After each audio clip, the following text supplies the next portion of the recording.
Olá, pessoal, tudo bem? Cá estamos nós novamente para o nosso Você Pergunta e nós respondemos. Cá estou eu, Marta Leite, do blog introvertidamente.com e Rosalira dos Santos. Rosalira? Olá, gente. Bom dia, boa tarde para quem está fora do Brasil. Sejam bem-vindos a mais um Você Pergunta, Nós Respondemos. Eu sou Rosalira dos Santos, eu sou life coach, sou especializada em trabalhar com pessoas altamente sensíveis e tenho um blog chamado Ame Sua Sensibilidade. Ok. Bem, pessoal, nós estamos aqui mais uma vez, não é, com o nosso intuito de responder as questões dos nossos leitores e seguidores. E hoje o nosso tema é autossabotagem. Nós recebemos de uma leitora e seguidora do nosso grupo a seguinte questão. Ela identifica nela própria uma autossabotagem que surge quando ela tem um trabalho importante a entregar. Ela, no caso, é ilustradora, mas ela tem um medo de rejeição, ela sente-se muito angustiada, aquilo para ela é uma tortura imensa, ela se sente com muito medo, o medo de ser rejeitada, um medo irracional de sucesso, é isso que ela já identificou nela própria. Ela disse que nunca teve esse medo, mas ela agora tem consciência de que isso existe. E ela diz que isso é tão forte na vida dela e no trabalho dela, que chega a causar problemas, dores de cabeça, dores físicas, quando ela passa por esses momentos onde ela precisa apresentar o trabalho dela. Isso, logicamente, faz com que ela não evolua, quer avançar, quer tentar clientes novos, mas ela não consegue porque ela fica presa em procrastinação, em ruminação e em autossabotagem. Como nós sabemos, a autossabotagem não é apenas uma questão introvertida, ela é uma questão de todos nós. Porém, como passe e como introvertidos, nós temos uma maior propensão à autossabotagem. E eu vou começar por aqui, falando um pouquinho da maneira como a autossabotagem se apresenta nos introvertidos. Que características fazem com que os introvertidos tendam mais à autossabotagem? A Rosalira vai fazer também aqui as observações dela a respeito das pás e a autossabotagem.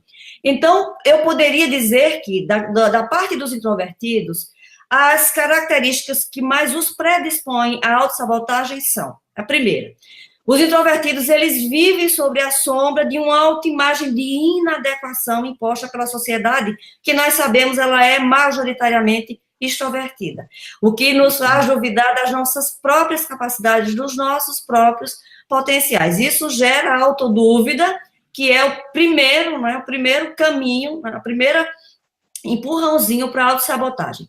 Depois, nós tendemos, como vocês vão ver depois também com as pás, ao perfeccionismo. Nós costumamos nos comportar de forma que não fazemos nada até que saibamos fazer aquilo de forma perfeita. O terceiro ponto, introvertidos tendem a não reconhecer as suas próprias habilidades e ser tímidos também a respeito delas, na hora de expô-las, na hora de se vender. O que faz eles se sentir como se não estivessem à altura de determinadas funções e que não podem não ser bons o suficiente.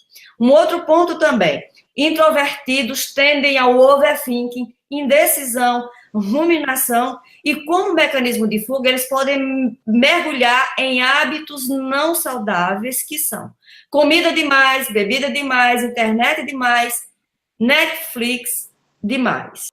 Muito bem, então qual é a origem da autossabotagem? A autossabotagem, ela tem origem na nossa infância. Como a maioria das formas de derrotar os nossos pensamentos e comportamentos, a sabotagem, ela é em grande parte um padrão que nós adquirimos na infância.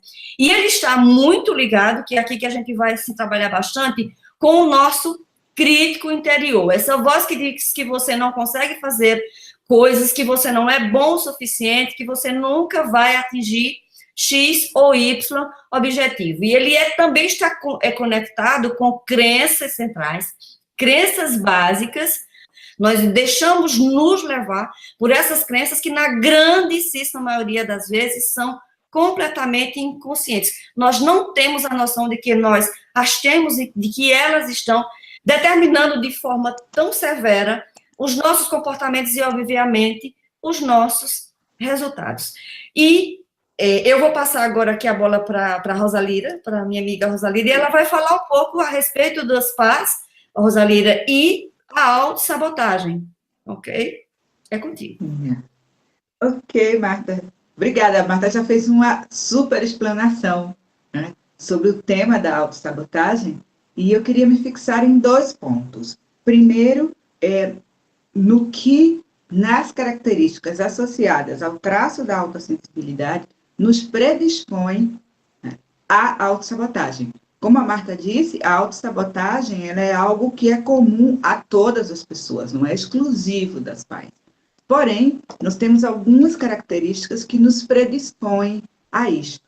A primeira delas que eu queria citar está relacionado com as 4 características básicas, o DOS, que é a tendência ao pensamento em profundidade.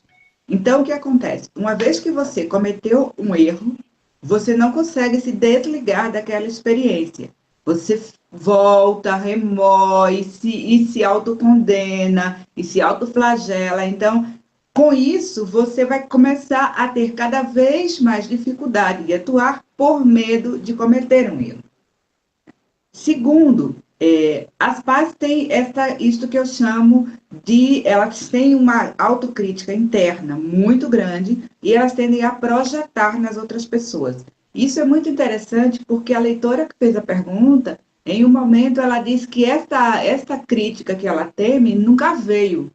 Então, fica muito claro que é uma projeção de uma crítica que é interna e que nos leva a ter uma coisa que a gente chama de ansiedade de desempenho. A maioria das pais, quando está sendo observada, ela atua muito pior. Nosso nível baixa muitíssimo, porque a gente sabe que está sendo observado. E o intenso desejo de agradar, né? A ideia de que a gente só vai ser amado se a gente estiver à altura de um padrão X. A ideia de que nós, como nós somos, não somos dignos de amor e de respeito. Então, tem uma tendência a encontrar defeitos em nós e a tentar corrigir esses defeitos o tempo inteiro. E esta ideia de que somente quando eu for perfeita é que eu vou merecer amor é típica do que a gente chama de crítico interno, crítico interior. É uma das grandes mentiras que o crítico patrocina, né? Uma das mentiras é esta, a ideia de que nós só somos dignos de respeito e de amor se formos perfeitos. E a outra mentira é que se a gente não estiver se autoexigindo, se autoempurrando, tanto a nós quanto às outras pessoas, nada vai sair direito. A ideia de que nós, por natureza, somos falhos, somos errados, somos ruins, então você tem que se forçar o tempo inteiro. Então, o que é esse crítico interno e o que é a sabotagem? É exatamente um padrão mental, como a Marta disse, adquirido na infância, embora os estudiosos digam que o crítico interno é um padrão que todo mundo adquire, né? E não é difícil de entender. Segundo o Dr. Laí Ribeiro, até os 3 anos, uma criança já ouviu mais de 6 milhões de nãos. Então, o que a criança imagina? Que tudo nela é errado. Então, como uma defesa, a gente desenvolve esse crítico que nos critica antes, né? Veja, esse é um mecanismo de proteção. Isso que eu acho importante, né? O crítico interior, ele quer nos proteger da crítica externa. Ele quer nos proteger de sermos rejeitados. Ele quer nos proteger da gente se expor ao ridículo.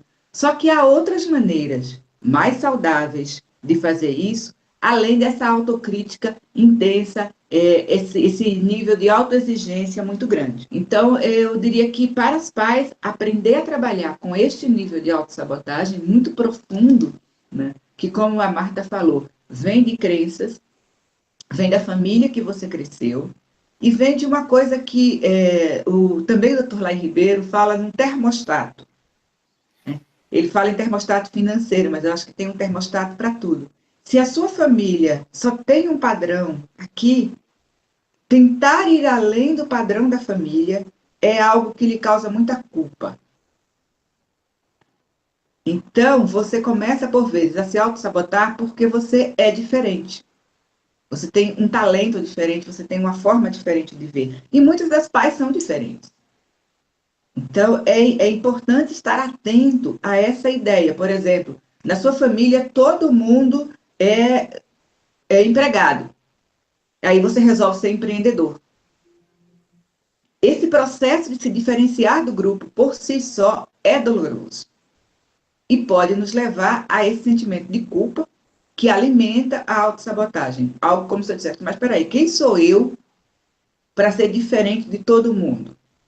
Rosalira, Então, isso também.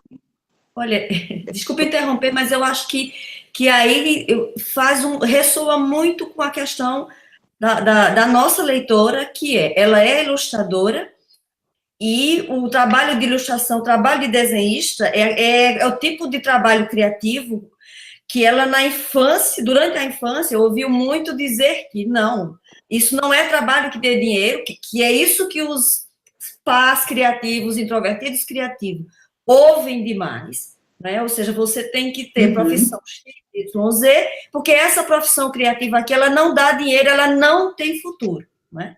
Logo, isso caberia com certeza na questão também da nossa leitora, não é?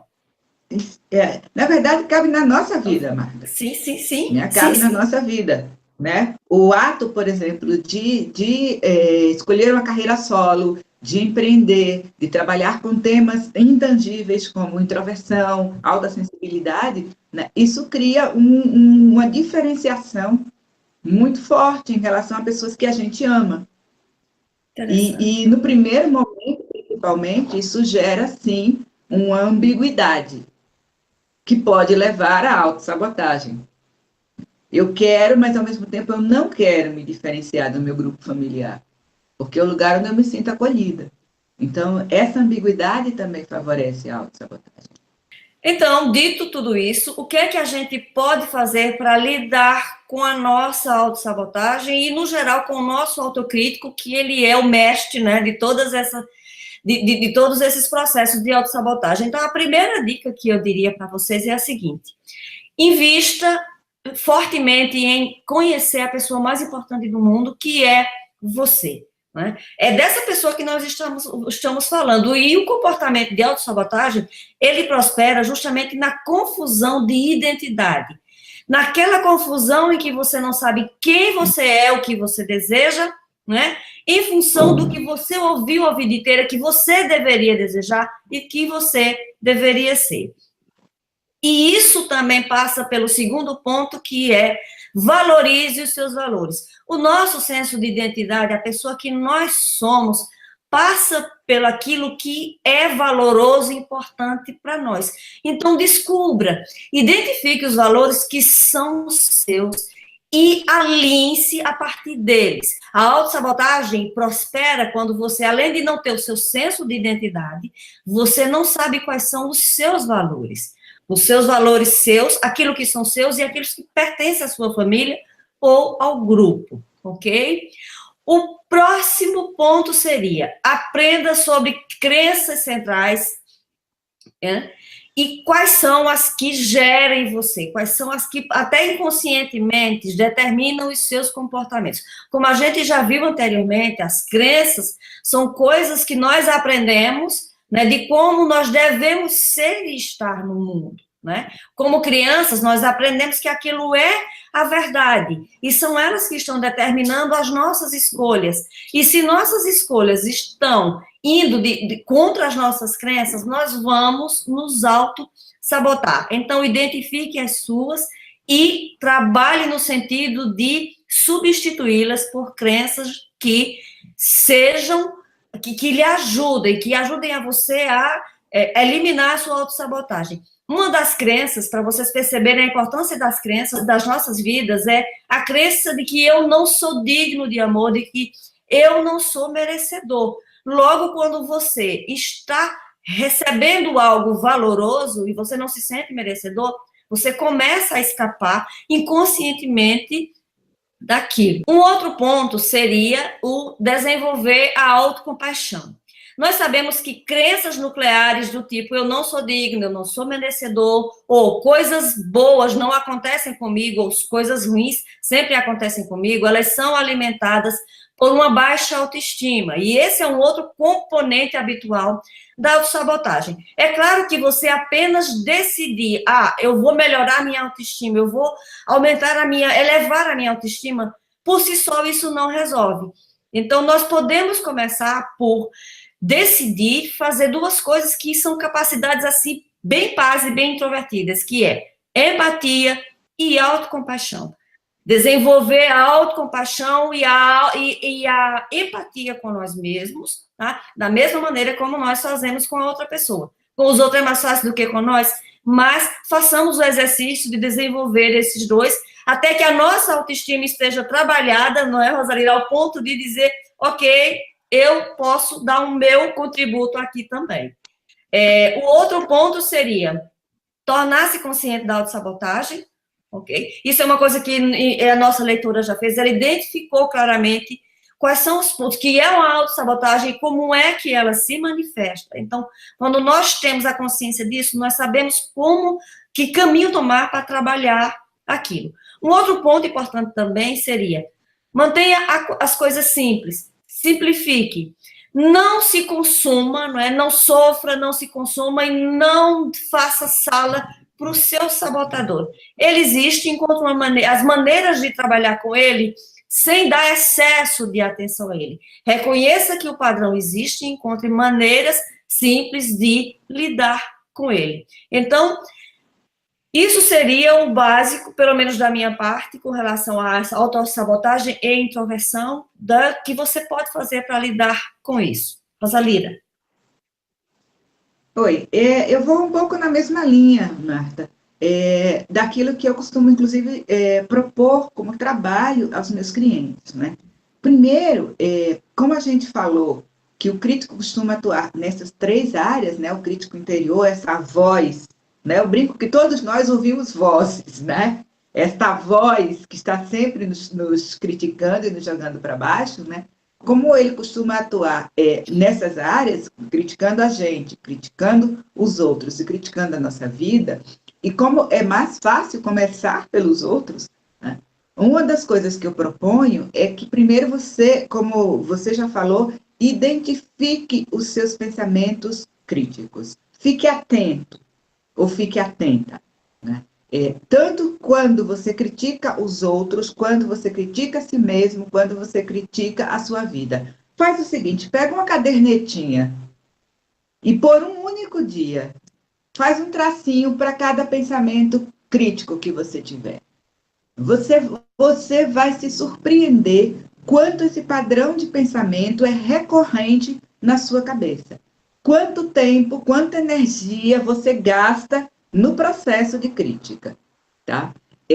Um aviso, não vale a pena você se criticar por ser muito crítico. Se você fizer isso, você está simplesmente jogando lenha, gasolina na fogueira do seu crítico. A intenção aqui é apenas você se conscientizar de que existe este padrão e que ele é automático, ele se dispara por nada. Uma vez feito isso, uma outra coisa que eu costumo propor é o que eu chamo de jejum de críticas. Passa também um dia tentando, olha a palavra, tentando diminuir o seu nível de crítica. Criticou, não precisa se chicotear, simplesmente diz, cancela. E com isso você vai amansando a fera, tá? Você não está lutando para destruir o seu crítico. Eu nunca mais quero ser crítico. Não, você está amansando a fera. Uma outra coisa que facilita você amansar a fera é se desidentificar. É perceber que não é você, mas é este padrão que foi adquirido na infância. E uma das formas para isso, né, e que é muito eficiente, é você criar um personagem, né, para encarnar esse crítico. Dá um nome a ele, dá uma personalidade, dá uma aparência física, né? Eu, particularmente, costumo chamar a minha de língua venenosa, porque a sensação que eu tenho é que cada vez que essa crítica surge sobre mim mesma, é como se eu fosse picada por uma serpente, tchuim, e entra assim o veneno, né? Então, e com isso você muda a linguagem. Então, ao invés de eu dizer, eu nunca acerto a fazer tal coisa, eu vou dizer o seguinte: meu crítico interior está dizendo que eu nunca acerto a fazer tal coisa. E você pode desafiar essa voz. Como assim eu nunca acerto? Tá, no ano tal, em 1940, eu acertei. Tá? Não importa se foi uma coisa grande, se foi uma coisa pequena, mas você tem sucesso. Celebre os seus sucessos, reconheça os seus sucessos, reconheça os seus talentos. Então, isso eu acho muito importante. E, por fim, assim como você tem um crítico interior, você tem também outras figuras, né, que você pode buscar apoio. E uma delas é o que eu chamo de sábio ou de sábia interior. Esse sábio é a sua intuição falando. E ele tem, ou ela tem, alguns talentos que podem lhe levar aos mesmos resultados que o crítico. Lembra que o crítico quer te proteger de fracassar, de ser rejeitado, de ser humilhado, ridicularizado e tudo mais. O sábio pode te levar a isso com outras estratégias, que são a empatia, como a Marta já falou, tanto a empatia por você quanto a empatia pelo outro. Então, ao invés de criticar a pessoa que está demorando na fila do supermercado, por que não ter empatia por ela? Por que não imaginar que deve ser difícil, porque tem muita coisa para fazer em casa e está com a cabeça em outro lugar? Por que não ter empatia por ela e por você? A outra coisa, a curiosidade. Por que a gente sai rotulando a vida das pessoas? Vamos lá, vamos tentar descobrir um outro olhar. Esse é outro poder do sábio. O sábio é criativo, e Marta falou da questão da criatividade. A criatividade nos oferece alternativas, saídas diferentes para os velhos problemas. Enquanto o crítico acha que a coisa tem que ser feita de uma única maneira, e se não for daquele jeito, está errado, o sábio ou a sábia é criativo, ele nos abre outras possibilidades. E a perspectiva, ou seja, navegar no futuro. Pensa, daqui a 10 anos, vai fazer diferença mesmo se a tua colega continua, se você não conseguiu aquela promoção, isso é tão importante assim, vai fazer diferença? Dá uma relativizada na vida. Deixa de tentar querer microcontrolar a vida, né? Que isso sim é uma porta aberta para a sabotagem, porque você fica tão estressado tentando fazer com que tudo seja perfeito, né? É um pouco o que a Marta falou do tornar simples. Torna simples também a tua vida. Aceita que nem tudo vai sair como você planejou. E, por fim, o ato de estar presente. Sabotadores tendem a nos levar para frente. Se eu fizer isso, vai acontecer aquilo. Ou para trás. Ai, meu Deus, por que eu fiz aquele erro? Todo mundo sabe que a palavra não é essa, mas tudo bem. Por que eu cometi aquele erro? Volta para o presente. Fica aqui. Fica no presente. E no presente, pratique gratidão. Grata. Grata pelo seu emprego, grata pela sua colega, grata porque a promoção um dia virá, ou grata por ser quem você é, grato pelos seus talentos, grata pela sua família, ainda que ela seja diferente de você. Então, assim, gratidão é o que eu chamo de limpa-neves. Gratidão, para mim, tem dois bons...